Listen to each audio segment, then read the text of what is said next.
Over the last few weeks, we've been walking through the story of Abraham. And I hope that what we're about to look at tonight doesn't just tidily and neatly fit into our brains somewhere, but that ultimately each one of us here are able to encounter God tonight. I think that sometimes our tendency, especially with Old Testament stories, is to somehow keep them hermetically sealed somewhere in our brains.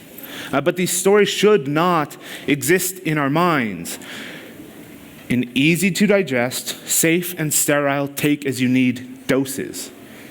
And as we have walked through the story of Abraham, I've been really excited to hear the feedback from our community and how they've interacted with this series. So I hope tonight can be another one of those nights. Last week, we looked at the story of Sodom and Gomorrah. And this is a story with many difficult images. We looked at the ugliness of rape and patriarchy. We discussed God's judgment as sulfur that rained down and destroyed these cities.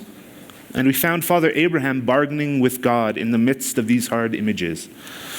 In the bargaining, we see Yahweh as a God who sets himself apart from the pagan gods of the surrounding cultures.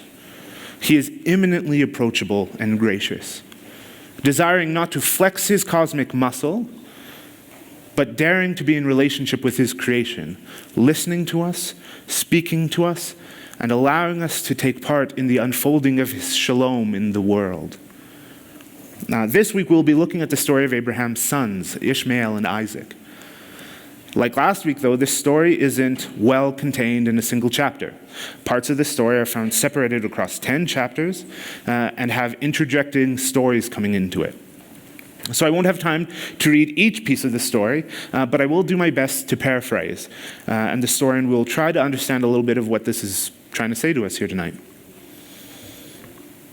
But before we get into it, will you pray with me? Father, thank you for your word. Thank you that we can enter into these stories. That your word has meaning even today, across the span of time and space and culture and history, Father. So as we open your word today, and as we look at it and as we try to interact with it with our heads and with our hearts, that you would just be present in this process, encountering us and inviting us into your kingdom.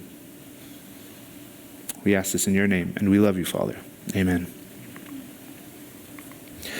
We started the series back in the beginning of October, and in the very first sermon, we looked at Genesis chapter 12. And this is the place in the story where Yahweh first speaks to Abram and invites him to leave his family and his country and travel to some unknown land. And part of this invitation was a promise from Yahweh that Abram would have many descendants.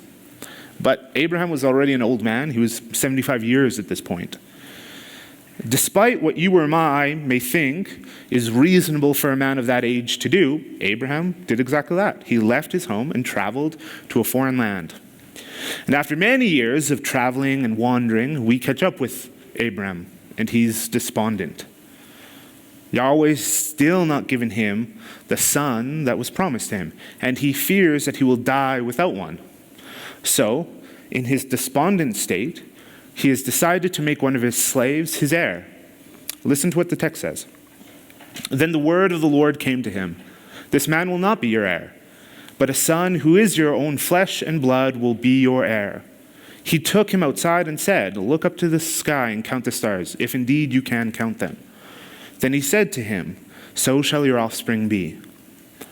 End of sermon. Abraham and Sarah have a child, and everyone lives happily ever after, right? Thanks for coming. Story over. Nothing complicated happens. Exactly like our lives, never messy, never convoluted, just straightforward and simple. Well, unfortunately, no. This isn't how the story goes, and they wait another 11 years. 11 years from original promise to the point in which their patience run out, and they decide to take matters into their own hands in order to conceive a child. Now Sarah, Abraham's wife, had borne him no children, but she had an Egyptian slave named Hagar. So she said to Abram, the Lord has kept me from having children. Go sleep with my slave. Perhaps I can build a family through her. Abram agreed to what Sarah said. So after Abram had been living in Canaan 10 years, Sarah, his wife, took her Egyptian slave Hagar and gave her to her husband to be his wife. He slept with Hagar, and she conceived. Now, this was common practice in the ancient world, and I think it may be too easy to distance ourselves entirely from this piece of the story. I've walked alongside couples who encounter fertility issues. I've seen the pain of unsuccessful attempt after unsuccessful attempt to conceive. And there aren't very many words you can use in that space to speak to that pain.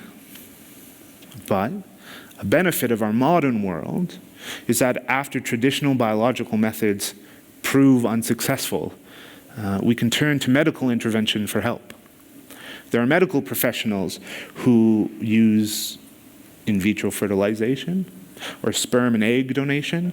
There are pharmaceutical options, and even when all of those methods fail, there's surrogacy, which doesn't look entirely different from what Sarah has just suggested here. And if it does only in the fact that instead of intercourse, a medical procedure is used to conceive.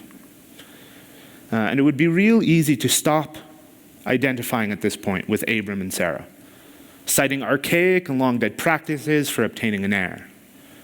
Even the fact of an heir is a little lost on us, I think, sometimes. But it is here that we are most easiest able to enter the story. We enter through the pain of desiring something we can't have, but that we want. We enter through the pain of waiting. And we enter through the pain that sometimes comes with trust. Here we see Abraham and Sarah not as backward ancient people, but people like us, with hearts that are fragile and needing to meet God. Now, adding insult to injury, this slave woman Hagar not only conceives, but she conceives pretty quickly. It's fair to imagine that Sarah is hurt here. Hagar is personified as a reminder that Sarah cannot conceive. And for Hagar, maybe some conceit has taken root inside of her heart. After all, she is a simple slave woman who is going to birth the heir for her master. And these attitudes create friction between Sarah and Hagar. I don't know how many guys in this room have gone through this experience, but I imagine it would be uncomfortable to have your wife on one hand and the woman you have gotten pregnant on the other hand, and they're fighting. And so Sarah goes to her husband and accuses Hagar of treating her with contempt. And all Abram can say is that she belongs to you. You do what you want with her, which is dodging the biggest bullet ever. Like, that's totally passing the buck. It's not even fair. But Sarah does this. And what she does is just treats Hagar horribly. And eventually, Hagar decides to run away. And while on the run, an angel of the Lord meets her and says, "Go back to your mistress and submit to her," the angel added. "I will increase your descendants so much that they will be too numerous to count." The angel of the Lord also said to her, "You are now pregnant and you will give birth to a son. You shall name him Ishmael, for the Lord has heard your misery." After this encounter, Hagar does exactly that. She travels back to Abraham and Sarah and gives birth. And at the age of 86, Abraham is a father. But this is not what God had in mind. Abraham and Sarah had taken matters into their own hand and circumvented God in order to conceive. And instead of blessing, like was the intent of their child, Ishmael brought fighting. Sarah was fighting with Hagar, and in turn, Sarah and Abram were fighting. And that's just not good for anyone. It's not a happy camp at this point. And this story is starting to look a lot like an ancient sitcom. I mean, think about it. Sitcom storylines are propelled by some combination of the characters' bad timing, bad decisions, impatience, and what we actually laugh at is the inevitable situational conflict that comes from it. And we here, the reader, are watching it all unfold before our eyes. And it's funny, and there's comedy in this, and we will see later on that the writer actually uses a fair bit of humor in this story. But So once again, this couple is in a season of waiting, this time 13 years. And God visits Abraham again and tells him one more time that he will have an heir and many descendants. This is what it says. As for me, this is my covenant with you. You will be the father of many nations. No longer will you be called Abram. Your name will be Abraham.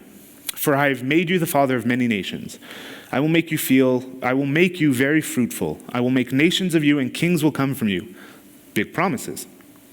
I will establish my covenant as an everlasting covenant between me and you and your descendants after you, for the generations to come, to be your God and the God of your descendants after you. As for Sarah, your wife, you are no longer to call her Sarah. Her name will be Sarah. I will bless her, and she will surely give you a son.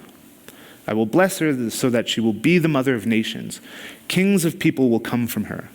Abraham fell face down. He laughed and said to himself, will a son be born to a man 100 years old? Will Sarah bear a child at the age of 90? And it's at this point in the story where Abraham actually does something that should sound pretty familiar to us. He bargains with God. And he says, look, God, I am too old to have a son. It's not going to happen. I'm old, she's old. But I've got Ishmael here. Make him the child of the covenant. But Yahweh insists that that is not his plan. And the story goes on. It's interesting, though, that when Sarah hears of this same news, her response is exactly like her husband's. This is what it says. Sarah laughed within herself. An old woman like me get pregnant with this old man of a husband? God said to Abraham, why did she laugh, saying, me, have a baby? But Sarah lied. She said, I didn't laugh, because she was afraid. But God said, yes, you did. You laughed. I use the Message translation for this because it better conveys some of the conversational comedy that's happening here. First of all, I can imagine my grandparents having the same lovingly self-deprecating conversation as this if they were told at the age of 86 that they were going to have a child. So much so that I even imagine it happening in my grandparents' kitchen. So it's just funny to me that way. It's also funny because Sarah gets caught laughing at a joke that isn't a joke. And this has never happened to me. It's happened to me. But it's like you're at a work Christmas party and you're listening. And your boss says something that you think is so ridiculous that you laugh. But instead of a conspicuous, quiet laugh, it's exactly the opposite. And your boss hears you, and he says, why did you laugh? And to save yourself social embarrassment, your one move is, I didn't laugh, when everybody knows you laughed. This is what's going on here. But like too often, in our own time, what is meant to be experienced as joy is tainted by cynicism. The reason this is so funny to Abraham and Sarah is because the idea of having a child at this age is just plain absurd. They didn't believe God. They didn't believe God when he first promised a child. They didn't believe God when they took matters into their own hand and had Ishmael. And they don't believe God now. But, faithful to his promise, 25 years after they received the first promise, God does exactly what he says he's going to do. And we pick up the story in Genesis 21. Now the Lord was gracious to Sarah, as he had said, and the Lord did for Sarah what he had promised. Sarah became pregnant and bore a son to Abraham in his old age. At the very time God had promised him, Abraham gave the name Isaac to the son Sarah bore him. When his son Isaac was 8 days old, Abraham circumcised him as God commanded him. Abraham was 100 years old when his son Isaac was born to him. Sarah said, God has brought me laughter, and everyone who hears about this will laugh with me. And she added, who would have said to Abraham that Sarah would have nursed a children? Yet I have borne him a son at this old age. Notice the difference in the laughter from chapter 18 to now. The laughter Sarah is experiencing is no longer the cynical laughter of disbelief. It is the joyful laughter from having witnessed the faithfulness of God. How often do we use cynicism as an armor to protect ourselves? From trusting ourselves, from trusting others, but a lot of times from trusting God.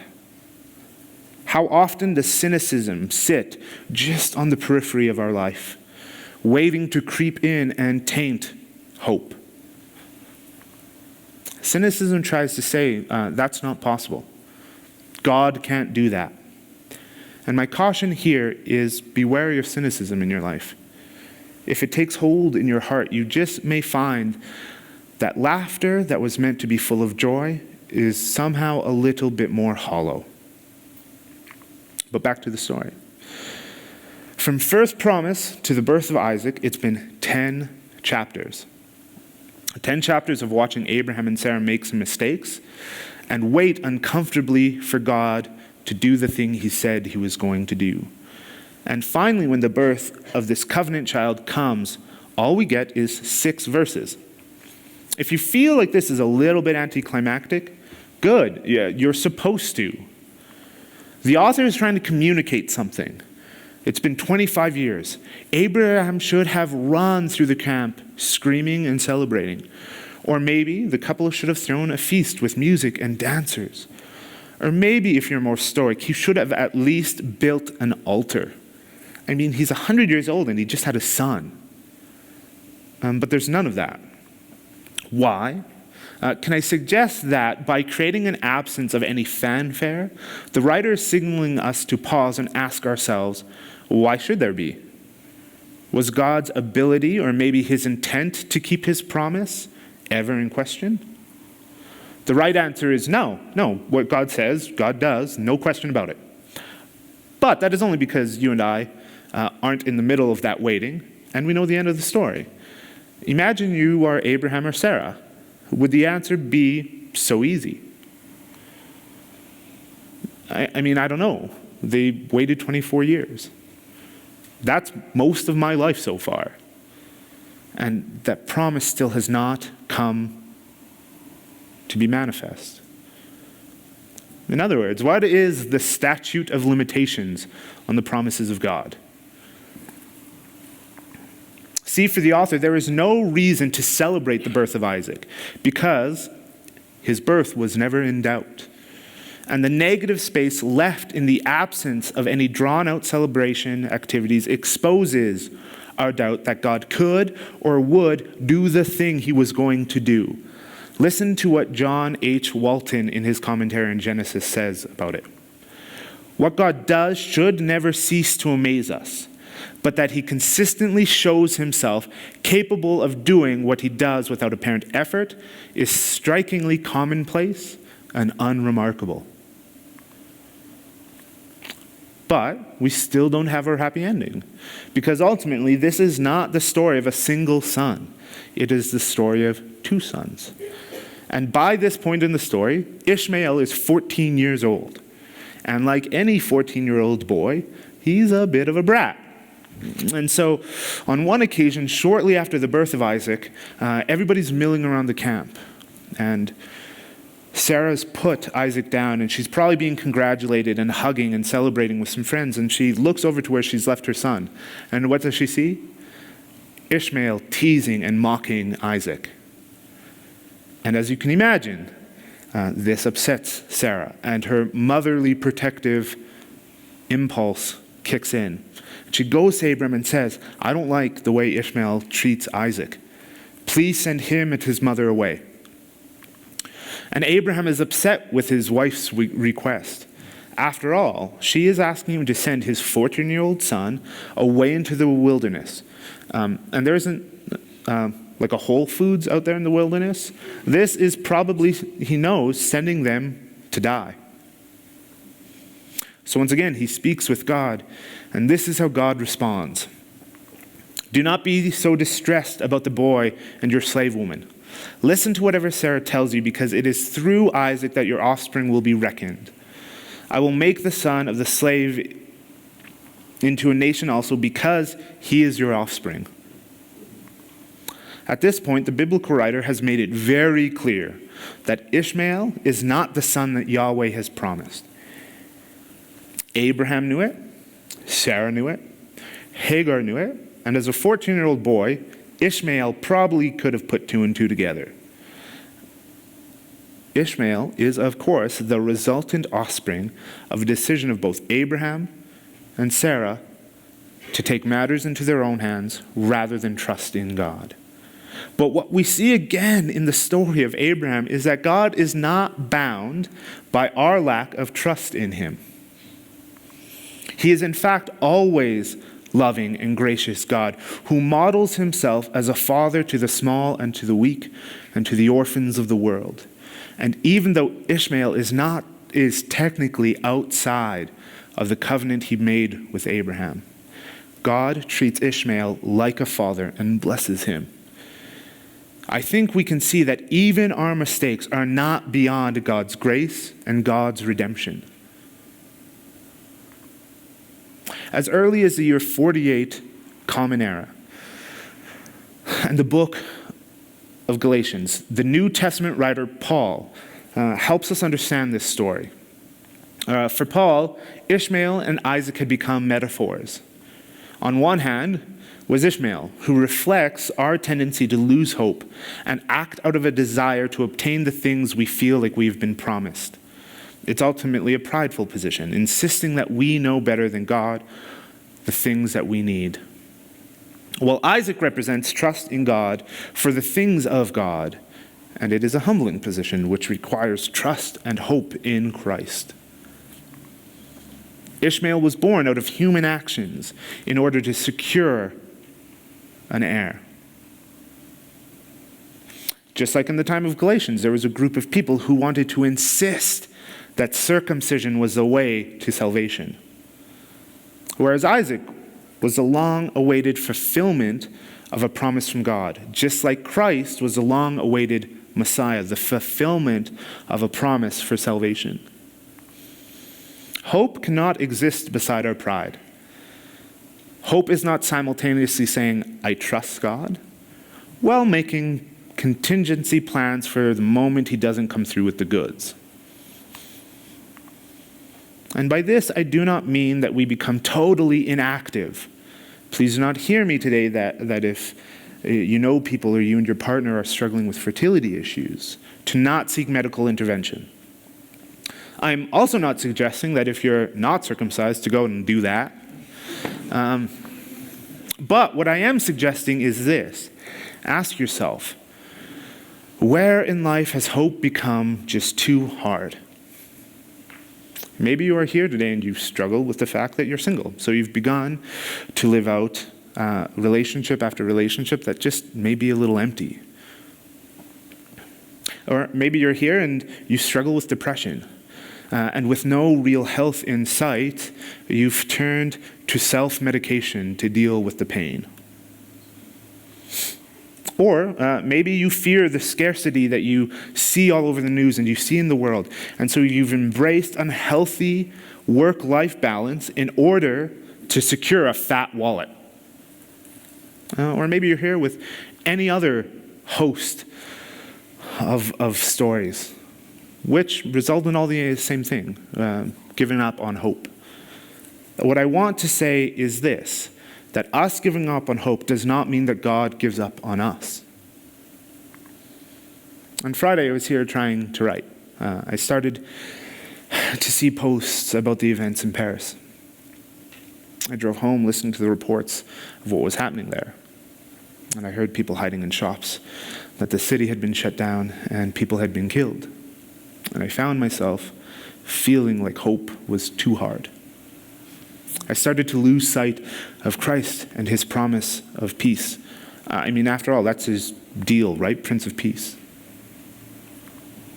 I noticed my internal dialogue switching from writing a sermon to coming up with well-articulated, well-constructed, justified arguments for our government's involvement in militarized action. As I sat and all the sadness and grief and frustration and anger coalesced, I was hopeless. I had succumbed to this temptation that if God can't do it, we'll do it. If God can't bring peace, we'll bring peace. Yet in the midst of this, I started to experience the small, still presence of God, with his invitation to hope, to believe that God has not walked away from this place, that God himself is grieved by the war, terrorism, and violence that we do to each other in almost seemingly never-ending cycles. God is not still. God is not active in this world. And every time we give up on hope, we give up on the idea that God is still present and still working to bring about his kingdom and his shalom. And in realizing this, we realize that we are not passive bystanders in the process, but that we are invited to take part in bringing about God's peace and his kingdom here. What this looks like is that every time we love, every time we forgive, every time we extend grace, we act against hopelessness and affirm that God is the way forward. As you look inside of yourself today, I invite you to go to those places inside of you where you may have given up hope. These places are going to hurt. Maybe it's a place where you've given up on a promise of God. These things are not pleasant. They remind us of our hubris. But it is my conviction that if we are somehow able to introduce Christ back into these places, he will navigate us out of hopelessness and cynicism towards hope and laughter. Will you pray with me? Jesus Christ, you are our source of hope, and you are our best hope. Help us today to remain hopeful, never despairing that you have walked away from us. For those of us here today that feel like they have hoped in you only to feel like they have hoped in something empty, walk beside them. Humble us today. Save us from our know-it-all-ism. We want to trust you even though we struggle to trust. We confess that it is too often easier to take control than to trust you, even when we are just trying to provide the good things of life for us and those around us. And give us the vision to see the goodness of your kingdom, the hope of your shalom, and a commitment to participate with you in these things here on earth. We love you, Father. Amen.